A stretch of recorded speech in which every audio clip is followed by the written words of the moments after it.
Et la solidarité climatique dans notre région sud de Provence-Alpes-Côte d'Azur, c'est à la fois se battre pour limiter les émissions de carbone, de CO2, etc., dangereuses pour le climat, mais c'est aussi permettre à tout un chacun d'atteindre un niveau de vie décent. Et dans ce niveau de vie décent, il y a le fait de permettre à chacun d'avoir accès à suffisamment d'énergie, de ne pas être en situation d'avoir une facture énergétique, et notamment une facture électrique, trop importante. Et pour ça, on intervient auprès des ménages.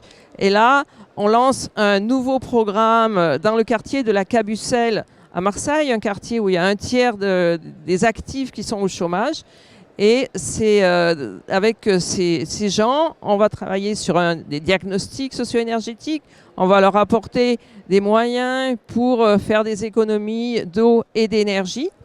On va en accompagner plus particulièrement 100 à 150 sur des questions de santé liées à l'énergie, parce que c'est primordial.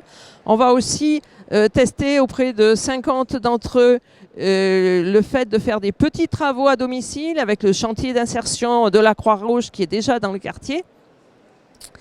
Et pour ça, on va mettre en place un fonds d'aide aux travaux. C'est quelque chose de nouveau qu'on ne sait pas encore vraiment faire. On va tester ça, on va faire un pilote en relation avec le réseau du Clair au niveau national.